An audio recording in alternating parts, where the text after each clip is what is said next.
ಚಾನಲಲ್ಲಿ ತುಂಬ short period ನೀವು ಒಟ್ಟಿಗೆ ಕೆಲಸ ಮಾಡಿದ್ದಾದರೂ ಯಾವತ್ತಾದರೂ ಚಾನಲ್ ಮುಂದೆ ಅವತ್ತಿಗೆ ದರ್ಶನ್ ಸರ್ ಬಂದಿದ್ದು ಇನ್ಸಿಡೆಂಟ್ಗಳು ನಿಮಗೆ ಗೊತ್ತಿದೆಯಾ ಅಥವಾ ನೋಡಿದ್ದಿದೆಯಾ? ಇಲ್ಲ ಯಾವತ್ತಿಗೂ ಇಲ್ಲ. ನಾನು ನೋಡಿಲ್ಲ, ಬಂದಿದ್ರೇನೋ ಗೊತ್ತಿಲ್ಲ, ನಾನು ನೋಡಿಲ್ಲ. ಬಟ್ ಮಾತಾಡಿದ್ದಿದೆ, ಸುಮ್ಮನೆ ಹಾಗೆ ಮಾತಾಡ್ತಾಯಿದ್ದು, ಹಿಂಗೆ ಅವ್ನಿಗೆ ಒಳ್ಳೆ ಇದು ಸಿಕ್ಕಿದೆ, ಸಿನಿಮಾ ಸಿಕ್ಕಿದೆ, ಈ ಥರದ್ದು. ಅಲ್ಲೂ ನಾವು ಜಾಸ್ತಿ ಮಾತಾಡಿಲ್ಲ. ನನಗೆ ಗೊತ್ತಿರೋಂಗೆ ಅಲ್ಲೊಂದು 2-3 ಸರಿ ನಾವು ಒಂದೇ ಟೈಮ್ ಸ್ಕೆಡ್ಯೂಲಲ್ಲಿ ಇರ್ತಾ ಇದ್ದಾಗ ಮಾತ್ರ ಸಿಕ್ಕಿದ್ದಿದ್ದು ಅಷ್ಟೇ. ನಾವಿಬ್ಬರು ಲೇಡೀಸ್ ಆಗಿರೋದ್ರಿಂದ ನಾನು ಈ ಕ್ವಶನ್ ಕೇಳಲೇಬೇಕು. ಯಾರೊಬ್ಬರು ಬದುಕಲ್ಲೂ ಅಂದರೆ ಒಂದು ಸಂಸಾರ ತುಂಬ ಚೆನ್ನಾಗಿದೆ ಅಂತಂದಾಗ ಅಲ್ಲಿಗೆ ಒಂದು ಗಂಡು ಆಗಲಿ ಅಥವಾ ಇನ್ನೊಂದು ಹೆಣ್ಣಾಗಲಿ ಪ್ರವೇಶ ಮಾಡಬಾರ್ದು, ವೆಲ್ ಎಜುಕೇಟೆಡ್ ಆಗಿದ್ದರೆ ಮತ್ತು ಮಾನವೀಯತೆ ದೃಷ್ಟಿಯಿಂದ ನೋಡಿದ್ರೆ.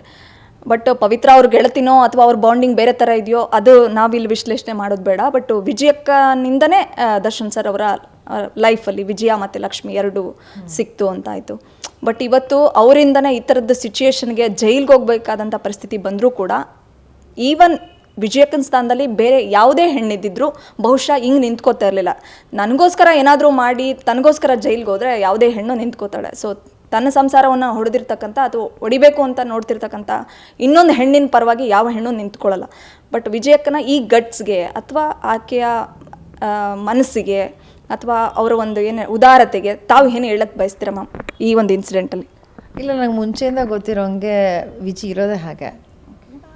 ಮನೆ ದರ್ಶನ್ ವಿಷಯನ ಏನಾದರೂ ನಾವು ಸುಮ್ಮನೆ ತಮಾಷೆಗೆ ಏನಾದರೂ ಮಾತಾಡ್ತಾ, ಈಗ ಯಾವುದೋ ಸಿನಿಮಾ ಇದು ಸ್ವಲ್ಪ ಹಿಂಗೆ ಮಾಡಬೇಕಾಯ್ತಲ್ಲ ಹಿಂಗಂತ, ಇಲ್ಲ ಹಾಗೆ ಚೆನ್ನಾಗಿದೆ, ಹಂಗೆ ಚೆನ್ನಾಗಿ ಕಾಣಿಸ್ತಾ ಇದೆ, ಇದು ಹಾಗೆ. ನಾನು ಈವನ್ ಕಾಟೇರ ಸಿನಿಮಾದಲ್ಲೂ ಏನೂ ಗ್ಲಾಮರ್ ಇಲ್ಲ, ಮೇಕಪ್ ಇಲ್ಲ ದರ್ಶನ್ ಅವ್ರಿಗೆ. ಸೊ ಅದು ಹೆಂಗೆ ಒಪ್ಕೊಂಡ್ರೆ ಹಂಗೆ ಚೆನ್ನಾಗಿದೆ, ಅದಕ್ಕೆ ಚೆನ್ನಾಗಿರೋದು, ಅದಕ್ಕೆ ಹಂಗೆ ಇರೋದು ಅಂತ ಪ್ರತಿ ಒಂದರಲ್ಲೂ she was standing with him. ನಾವು ಸಣ್ಣ ಪುಟ್ಟ ಜಗಳನ ಹೇಳ್ತಾರೆ, ಸಣ್ಣ ಪುಟ್ಟ ನಾನು ರೇಗ್ಸಕ್ಕೆ ಹೇಳಿದ್ರು ಅಲ್ಲೂ ಬಿಟ್ಕೊಡ್ತಾ ಇರಲಿಲ್ಲ. ಸೊ ಅಂಥ ವಿಜಿ ಇವಾಗ ದರ್ಶನಣ್ಣ ಅವ್ರದ್ದು ಭಾಳ ತುಂಬ ಇಂಪಾರ್ಟೆಂಟ್ ಸ್ಟೇಜ್ ಇದು. ಅಂದರೆ ತುಂಬ ಏನೋ ಇದಕ್ಕಿಂತ ಇನ್ನೇನು ಪ್ರಾಬ್ಲಮ್ ಬರೋಕ್ಕೆ ಸಾಧ್ಯ ಅಲ್ವಾ? ಇಷ್ಟು ದೊಡ್ಡ ಪ್ರಾಬ್ಲಮ್ನಲ್ಲಿ ಜೊತೆಗೆ ನಿಲ್ಲೇಬೇಕು ಅಂತ ನಿಂತಿದ್ದಾಳೆ ಅಂತಂದರೆ ದಟ್ ಈಸ್ ವಾಟ್ ವಿಜಿ. ಅವಾಗಲೂ ಹಾಗೆ ಇದ್ದಿದ್ದು, ಈಗಲೂ ಹಾಗೇ, ಮುಂದೆನೂ ಹಾಗೇ. ಆ್ಯಂಡ್ ಆ ಪ್ರೀತಿ ಇದೆಯಲ್ಲ, ನಾನು ಅದನ್ನೇ ನಿಮ್ಗೆ ಹೇಳಿದ್ದು, ಅದನ್ನ ಯಾರಿಗೂ ಅರ್ಥ ಮಾಡ್ಕೊಳಕ್ಕೆ ಸಾಧ್ಯನೇ ಇಲ್ಲ. ಸೊ ಅವಾಗ ಏನಿತ್ತು, ಎಷ್ಟು ಪ್ರೀತಿಸ್ತಾಳೆ ಅವಳು ಅಥವಾ ಅವ್ರು ಇವಳನ್ನ ಎಷ್ಟು ಪ್ರೀತಿಸ್ತಾರೆ ಅನ್ನೋದು, ಇಲ್ಲಾಂದರೆ ಯಾವಾಗಲೂ ನೀವು ಹೇಳೋ ಪ್ರಕಾರ ಸಣ್ಣ ಪುಟ್ಟದಕ್ಕೇನೇ ಇವಾಗ ರಿಲೇಷನ್ಗಳು ನಿಲ್ಲಲ್ಲ. ನನ್ನ ಊಟ ಇದ್ಬೇಕು ಅಂತಂದರೆ ಅವಳು ಇದು ಹೇಳ್ತಾಳೆ, ಅದಕ್ಕೆ ನಾವು ಡಿವೋರ್ಸ್ ತೊಗೋತೀವಿ ಅನ್ನೋ ಕಾಲ ಇದು.